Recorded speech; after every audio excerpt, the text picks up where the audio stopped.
what this article says. But what they've also stated is if this deal happens for Michael Olise, this puts Arsenal into the pole position to sign Mohamed Kudus, which I think makes logical sense. I can't imagine Chelsea getting Olise and Mohamed Kudus with what else you've already got up front. It doesn't really make sense to me, especially with... We could, Terry. Because because Angelo Gabriel is already been confirmed earlier that he's getting sent out on loan, right? That means we've only got Madueke on the right, who I don't know what's happening with him right now. Is he injured? He hasn't been playing. No, he's not injured. He just came. Right. I think he came back. But Cole just came back from that as well, and he played all the games. But Angelo Gabriel is getting sent out on loan, right? And we're getting rid of Gallagher, so we could potentially go get Kudus, who would be a midfield option, and then get Olise to actually play on the right, just stay on the right. There's a possibility we could go in for both. Okay, I get that. Well, how do you see this going, Colin, from an Arsenal point of view? Do you think that do you think you'll be able to get this deal done? And do you think you can beat Chelsea to his signature? I'm not.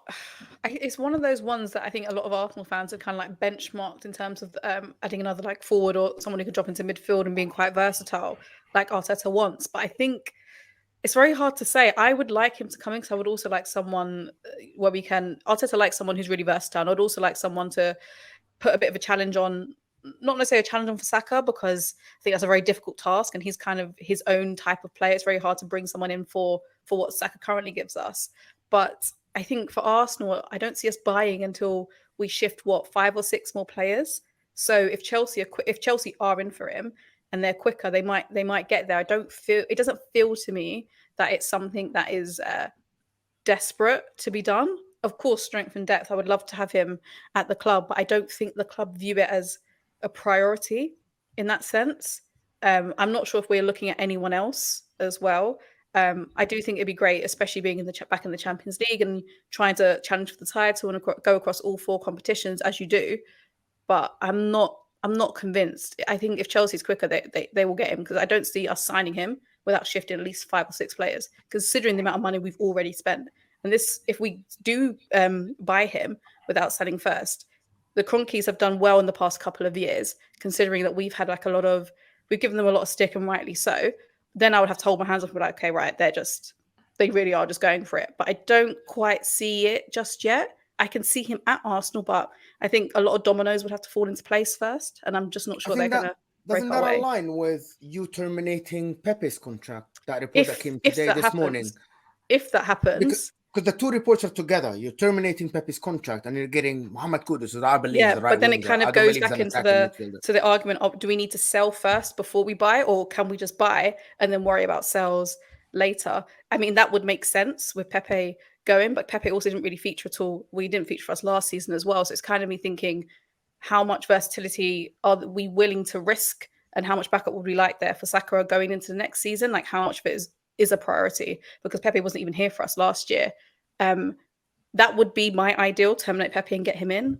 I'm just not sure Arsenal will do that without selling, and then that's selling quite a few players. Then that just opens the door. Pardon? Who do you need to sell?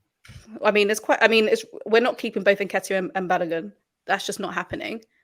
One of them will be going this summer transfer. You know what, Colleen, you're probably the first Arsenal fan who's actually honestly said we need to get rid, because every time I'm speaking to Arsenal fans, they're like, just bring him in.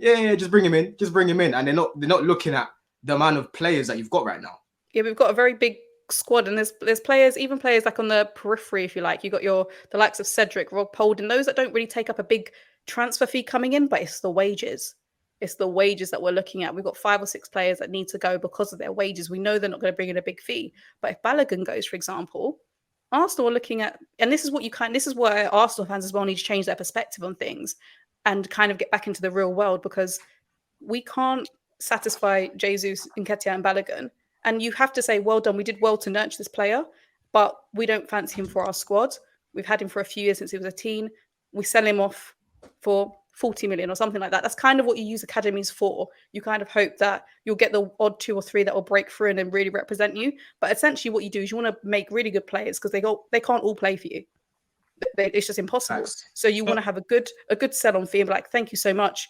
You repped us so well. Maybe put in a buyback clause or a percentage on in there and let him go on his way. So Balogun's the one where I think he probably will go. based on the way Arteta's been playing, based on who he's loaned out, based on pre-season. I just don't see him fancying Balogun. You get that money in, but I don't see us buying before we've sold. Who would you prefer to keep out of Balogun and Eddie Nketiah? Who would you personally go for, Cole? You sunk into your chair there when I said that. Because I think my answer is probably a bit unfair, and I will admit that. I'm not the biggest Nketiah fan. I really appreciate what he's done for us, especially when Jesus was out. I can't even fault him, to be honest with you. He's just not my type of forward.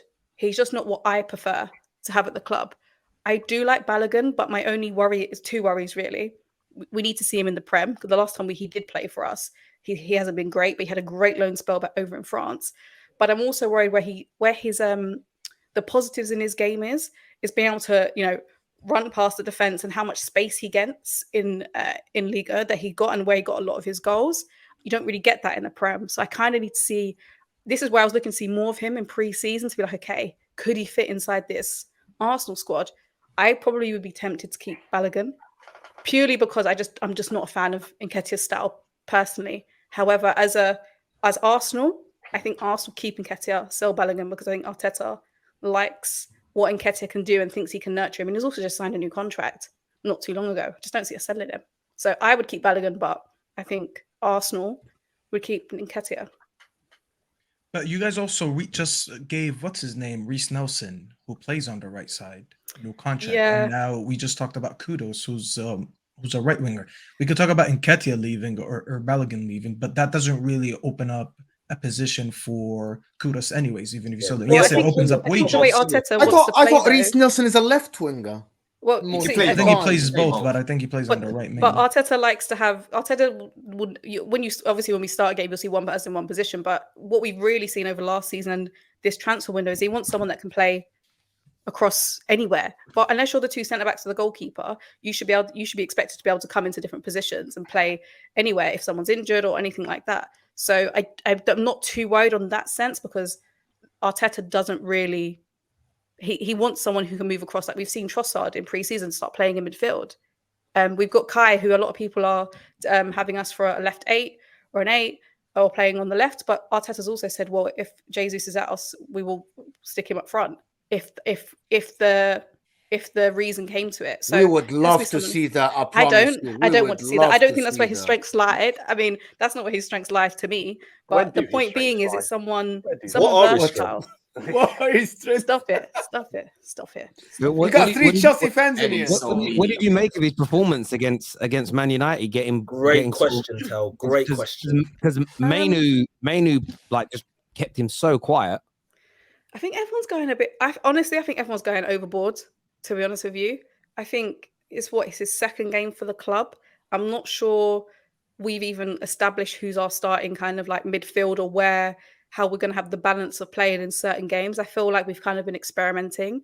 Everyone online seems to think that he's going to play as like a left 8. Potentially, some people say maybe on the left wing. We're going to have to see, because I'm personally not sure where he's going to play. I don't quite see the vision.